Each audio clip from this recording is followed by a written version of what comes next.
আল্লাহকে পেতে হলে অবশ্যই তার নবী মুহাম্মদ সাল্লাল্লাহু আলাইহি ওয়াসাল্লামকে অনুসরণ, এছাড়া আল্লাহকে পাওয়ার দ্বিতীয় কোনো পথ নেই। আল্লাহকে পেতে হলে অবশ্যই তার নবী মুহাম্মদ সাল্লাল্লাহু আলাইহি ওয়াসাল্লামের আদর্শগুলো জীবনের প্রতিটা ক্ষেত্রে বাস্তবায়ন করতে হবে। চলাফেরা, ওঠা বসা, খাওয়া দাওয়া, ইস্তেঞ্জা করা, মুআমালা, ব্যবসা বাণিজ্য, অর্থনীতি, সমাজ, রাষ্ট্র, সব ক্ষেত্রে আপনাকে মুহাম্মদ সাল্লাল্লাহু আলাইহি ওয়াসাল্লামের তরিকা, আদর্শটাকে ফলো করতে হবে। তাহলে আপনি আল্লাহকে পাবেন ইনশাআল্লাহ। যে ব্যক্তি আল্লাহকে পেয়েছে সে দুনিয়াও পেয়েছে, আখিরাতও পেয়েছে। যে আল্লাহকে পায় নাই, দুনিয়াও বরবাদ, আখিরাতও বরবাদ। এক নম্বর তাহলে কি কাজ? আল্লাহ পাকের সর্বশেষ নবী মুহাম্মদ সাল্লাল্লাহু আলাইহি ওয়াসাল্লামকে অনুসরণ করা, তার আদর্শ মেনে চলা, এক নম্বর। দুই নম্বর হচ্ছে 5 ওয়াক্ত নামাজ। আল্লাহকে পেতে হলে নামাজ লাগবে। নামাজ নাই, আল্লাহ নাই।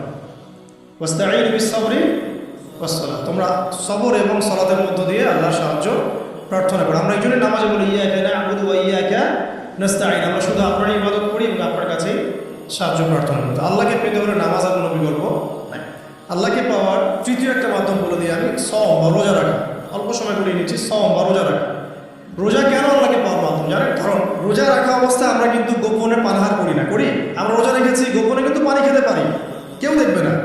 গোসল করছেন, আপনি পানি খেতে পারেন, কেউ দেখবে? দেখবে না। লুকিয়ে লুকিয়ে আপনি কিন্তু খাবার খেতে পারেন, কেউ দেখবে না, বাসায় কেউ নাই দেখার, কিন্তু আপনি খান, আপনি সবর করেন, সহ্য করেন, একদম সূর্যাস্তের সময় গিয়ে আপনি ইফতার করেন। এই যে কাজটা আপনি কেন করেন? কারণ আপনি ফিল করেন যে আল্লাহ আপনাকে দেখছেন। কেউ আপনাকে দেখুক না দেখুক, আল্লাহ আপনাকে দেখছেন। এটাই হচ্ছে ইহসান, এটাই হচ্ছে আল্লাহ পাকের মারিফতকে উপলব্ধি করা। আল্লাহ রাসূল সাল্লাল্লাহু আলাইহি ওয়াসাল্লাম বলেছেন, ইহসান হচ্ছে আন তা'বুদাল্লাহা কাআন্নাকা তারা, তুমি এমনভাবে আল্লাহর ইবাদত করবে যেন তুমি আল্লাহকে দেখছো। ওয়া ইল্লাম তাকুন তারাহু ফাইন্নাহু ইয়ারাক, তুমি আল্লাহকে দেখতে না পারলেও বিশ্বাস করবে আল্লাহ তোমাকে দেখছে। এটা রোজা রাখলে উপলব্ধি হয় না যে আল্লাহ আমাকে দেখছেন? এটা হচ্ছে আল্লাহকে পাওয়ার মাধ্যম। এই জন্য রমজানের রোজা অবশ্যই রাখবো ইনশাআল্লাহ। পাশাপাশি এই যে সোমবার, বৃহস্পতিবার বা এই যে মাসের 3 দিন আইয়ামে বীজের সওম আছে, 13, 14, 15, আরাফার সওম, আশুরার সওম বা নফল সওম, এগুলো রাখার অভ্যাস করলে আল্লাহকে পাওয়া যাবে ইনশাআল্লাহ। আল্লাহ পাক আমাদেরকে বেশি বেশি সওম রাখার তৌফিক দান করুন এবং আমাকে, আপনাদের সবাইকে বিগত জীবনে আমরা যারা বিভিন্ন সময় সওম রাখি নাই বা রাখতে পারি নাই, বিভিন্ন সালাত পড়ি নাই, পড়তে পারি নাই, এগুলোকে হিসেব করে আদায় করার তৌফিক আল্লাহ পাক দান। 4 নম্বর একটা মাধ্যম বলে দিয়ে আল্লাহকে পাওয়া, সেটা হলো তিলাওয়াতে কোরআন। কোরআন তেলাওয়াত যে যত বেশি করবে, অর্থ উপলব্ধি করে পড়বে, সে আল্লাহ পাককে চাক্ষুষ পাবে ইনশাআল্লাহ।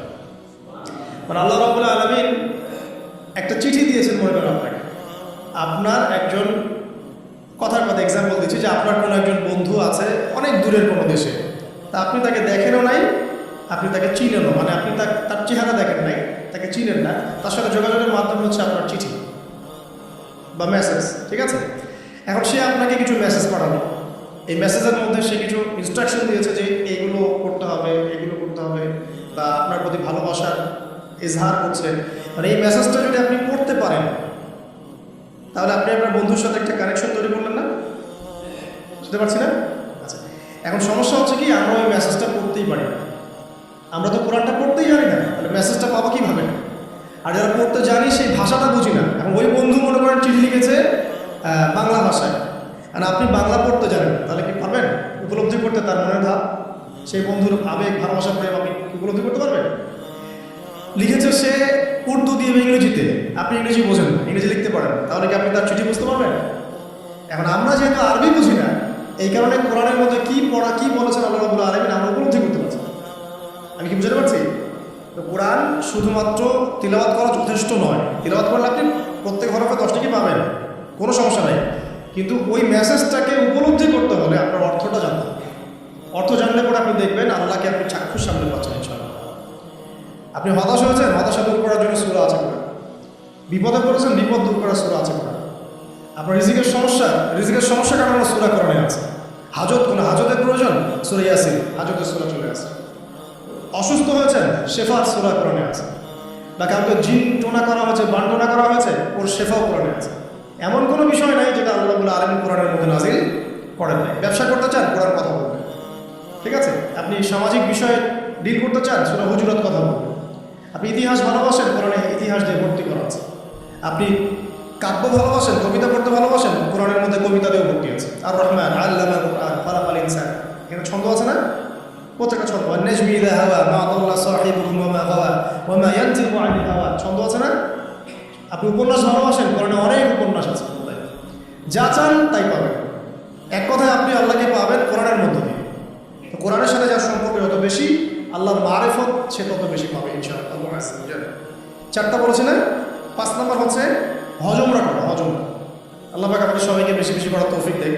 মানে হজ এবং উমরায় এমন কিছু কাজ আছে যে কাজগুলো সরাসরি আপনার সাথে আল্লাহ পাকে কানেকশন করে। আরাফার মাঠে যাবেন, ওই মাঠে কি কিয়ামত হবে না? আল্লাহকে চিনতে পারবেন এখানে। তারপরে যে সাই করেন না, সাফা মারওয়া সাই করেন, ওখানে গেলে আপনি বুঝতে পারবেন যে কীভাবে ইসমাইল আলাইহিস সালামকে পানি দেওয়ার জন্য তার মা হাজারা এখানে দৌড়দৌড়ি করেছে। বাইতুল্লাহ দেখবেন, আপনি চিনবেন যে আল্লাহর তাওহীদ কী জিনিস। চোখে দেখার সাথে সাথে আপনার ভিতরে এমন একটা ফিলিংস আসবে যেটা ভাষায় প্রকাশ করে। চোখে দেখার সাথে সাথে এমন একটা ফিলিংস আসবে, আপনাকে আমি একটা ভাষায় প্রকাশ করে বোঝাতে পারবো না। আপনি জানবেন ইব্রাহিম আলাইহিস সালাম এবং তার ছেলে ইসমাইল আলাইহিস সালাম বাপ বেটা মিলে রাজমিস্ত্রি কাজ করেছে। আপনি জমজম কূপ দেখবেন, পানি পান করবেন, আল্লাহকে চিনতে পারবেন যে এই কূপ তো অলৌকিক। এই কূপের মতো কূপ নাই পৃথিবীতে, এর পানি কখনো শেষ হয় না। এবং এই পানি খেয়ে মানুষ বেঁচে থাকতে পারে, খাবারের দরকার হবে না। দীর্ঘদিন পর্যন্ত এই পানি খেয়ে মানুষ বেঁচে থাকতে পারবে, খাবারের প্রয়োজন হয় না। তো এই পানির মধ্যে এমন কিছু উপাদান আছে যেটা মানুষের শরীরের রোগগুলোকে শেফা দিয়ে দিবে ইনশাআল্লাহ আল্লাহর হুকুমে। তো প্রত্যেকটা কাজে রাসূল সাল্লাল্লাহু আলাইহি ওয়াসাল্লাম শহরে গেছেন মদিনায়, ওই মদিনার বাতাসটা আপনাকে বলে দিবে এটা একটা অন্যরকম শহর। ঠিক আছে? রাসূল সাল্লাল্লাহু আলাইহি ওয়াসাল্লামের রওজায় যাবেন, সামনে দাঁড়াবেন, আপনি আল্লাহকে চিনতে পারবেন। আপনি আর পৃথিবীতে থাকবেন না, অন্য জগতে চলে যাবেন। ওই যে বাকুল বারাকাত আছে, সাহাবীদের কবরস্থান জান্নাতুল বাকি, ওখানে ঢুকবেন, আপনার কাছে মনে হবে যে পৃথিবীটা আসলে কিছুই না। পৃথিবীর সবচেয়ে সেরা মানুষগুলো এই মাটির নিচে শুয়ে আছে।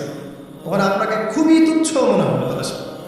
এই যে মানে বিভিন্ন জায়গায় গিয়ে আল্লাহকে চিনতে পাওয়া, এটা সবচেয়ে ভালো হয় হজ এবং উমরা থেকে। আল্লাহ পাক আমাদেরকে তৌফিক এনায়েত করুন। তো এটা একটা আল্লাহকে পাওয়ার উদ্দেশ্য। যাদের হজ ফরজ হয়ে গেছে অবশ্যই হজ করে ফেলবেন, আর যাদের সামর্থ্য আছে তারা বেশি বেশি উমরা করবেন। নবী সাল্লাল্লাহু আলাইহি ওয়াসাল্লাম বলেছেন এক হজ পরের হজের মধ্যে যত গুনাহ মাফ করিয়ে দেয়, এক উমরা পরের উমরার মধ্যে যত গুনাহ সেগুলোকে মাফ করিয়ে দেয়। আল্লাহ পাক আমাদেরকে এই আমলগুলো করার তৌফিক এনায়েত করুন। 6 নাম্বার বলছি জিকির। আল্লাহ পাকের জিকির বাড়ানো। যে আল্লাহ পাকের জিকির যত বেশি করবে সে আল্লাহ পাকের মারিফত তত বেশি উপলব্ধি করবে, আল্লাহকে পাবে ইনশাআল্লাহ। আর এই জিকির করার জন্যে ওযুও শর্ত নয়, জানেন? আল্লাহর জিকির করার জন্য কিন্তু ওযু শর্ত নয়। আপনি মনে মনে চলতে ফিরতে অলওয়েজ সুবহানাল্লাহ, আলহামদুলিল্লাহ, আল্লাহু আকবার, লা ইলাহা ইল্লাল্লাহ, আস্তাগফিরুল্লাহ করতে থাকতে হবে। কষ্টের কিছু আছে? খালি জবান চলবে, খালি জবান চলবে। মাঠে কাজ করছেন, ওই যে লাঙল দিয়ে কাজ করছেন, সেচ দিচ্ছেন, আপনি করতে থাকেন আস্তাগফিরুল্লাহ ওয়া আতুবু ইলাইহি, লা হাওলা ওয়ালা কুওয়াতা ইল্লা বিল্লাহ, সুবহানাল্লাহ, আলহামদুলিল্লাহ, লা ইলাহা ইল্লাল্লাহ, আল্লাহু আকবার। কোনো সমস্যা?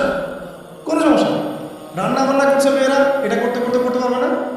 গাড়ি ড্রাইভ করছেন, ড্রাইভ করতে করতে আপনি পড়তে পারবেন লা ইলাহা ইল্লাল্লাহ ওয়াহদাহু লা শারীকা লাহু লাহুল মুলকু ওয়া লাহুল হামদু ওয়া হুয়া আলা কুল্লি শাইইন কাদির। যে কোনো কাজ করতে করতেই ইল্লাল ইস্তিনজা, ইস্তিনজা বাদ দিয়ে। ইস্তিনজা কি জিনিস? প্রসাব পায়খানা। এই সময় এগুলো মুখ দিয়ে বলবেন না, দরকার নেই। আপনি এখানে এরপরে যে সময়গুলো আছে এগুলোতে আপনি জিকির বাড়াবেন। যে যত বেশি জিকির করবে তার কলব তত বেশি পরিচ্ছন্ন হবে। যার কলব যত পরিচ্ছন্ন, আল্লাহর নূর তার কলবে তত বেশি আসবে, সে আল্লাহ পাকে তত কাছে পাবে ইনশাআল্লাহ। 7 নাম্বার দোয়া ইস্তেগফার বাড়িয়ে দেন। আল্লাহর কাছে বেশি বেশি দোয়া করতে হবে, দোয়া বাড়িয়ে দেন। দোয়ার জন্য হুজুর ডাকতে হবে না, দোয়ার জন্য আমাকে ডেকে বাসায় খাওয়ানোরও দরকার নেই। দোয়ার জন্য আপনি যথেষ্ট। নামাজে দাঁড়ান, নামাজের সেজদায় দোয়া করেন, নফল নামাজ পড়েন, নফল নামাজের সেজদায় দোয়া করেন, নামাজের পরে হাত তুলে দোয়া করেন প্রয়োজন, নামাজের সালাম ফেরানোর আগে দোয়া করেন, যে কোনো ভালো কাজ করেছেন তারপর দোয়া করেন। ঠিক আছে? কোরআন তেলাওয়াত করলেন, দোয়া করেন, তাহাজ্জুদের ওয়াক্তে দোয়া করেন, বৃষ্টি পড়ছে তখন দোয়া করেন। ঠিক আছে? মানে দোয়া কবুলের মোমেন্ট, সময়গুলো, আজান হয়েছে, আজান ইকামতের মাঝখানে দোয়া করেন। এই যে এখন খুতবা হচ্ছে, এই সময় দোয়া করেন, দোয়া কবুল হবে। দিনই মসজিদে বসেছেন, দোয়া করেন, দোয়া করতে থাকেন। যত বেশি আপনি দোয়া করতে পারবেন আল্লাহর কাছে, ইনশাআল্লাহ আল্লাহকে আপনি তত কাছে পাবেন। এটা আল্লাহকে পাওয়ার অন্যতম মাধ্যম। এবং ইস্তেগফার মানে কি? তওবা করা। আস্তাগফিরুল্লাহাল্লাযী লা ইলাহা ইল্লা হুয়াল হাইয়ুল কাইয়্যুম ওয়া আতুবু ইলাইহি। এটা বেশি বেশি পড়বেন। দিনে কমপক্ষে 70 বার বা 100 বার পড়ার চেষ্টা করবেন। আল্লাহ পাক তৌফিক দান করুন। কয়টা বলেছি ভাই? 7টা। আচ্ছা, 8 নাম্বার হচ্ছে সদকা করা। সদকা, দান সদকা আল্লাহর কাছে খুব বেশি পছন্দের। দান সদকা করার জন্য সম্পদ লাগে না। আমার কথা শুনুন, দান সদকা করার জন্য সম্পদ লাগে না, কলিজা লাগে, মন লাগে। বহু বড় বড় মানুষ আছে দান সদকা করতে পারে না, কোটিপতি, যাকাত দেয় না, আছে না? আর বহু গরিব মানুষ ভ্যান চালায়, কৃষিকাজ করে, দেখবেন 100 কলিজা বড় মন বড় তারা দান সৎকার করতে পারবে ইনশাআল্লাহ। আর যার মন বড় সেখানেই তো আল্লাহর নূর আসবে। সংক্ষিপ্ত মনে কি সংকীর্ণ মনে আল্লাহর নূর কোথেকে আসবে? কথা বুঝতে পারেন নাই? তো দান সৎকার বাড়ান। আপনি 1 টাকা দান করেন, 5 টাকা দান করেন, হালাল রিজিক থেকে 1 টাকা দান করেন, সেটা আল্লাহর কাছে অনেক বেশি পছন্দের।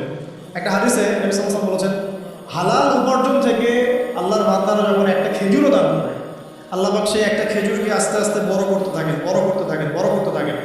এটা এক পর্যায়ে পাহাড়ের সমান হয়ে যায়। কিয়ামতের মাঠে মানুষ তার দান এবং সাদাকার যে ছায়া, এই ছায়ার নিচে অবস্থান করে। আপনার বিপদ হয়েছে, দান সৎকার করেন, বিপদ দূর হয়ে যাবে ইনশাআল্লাহ। জটিল কোনো রোগ হয়েছে, কোনো ডাক্তার ট্রিটমেন্ট করতে পারছে না, সৎকার করেন, রোগ ভালো হয়ে যেতে পারে ইনশাআল্লাহ।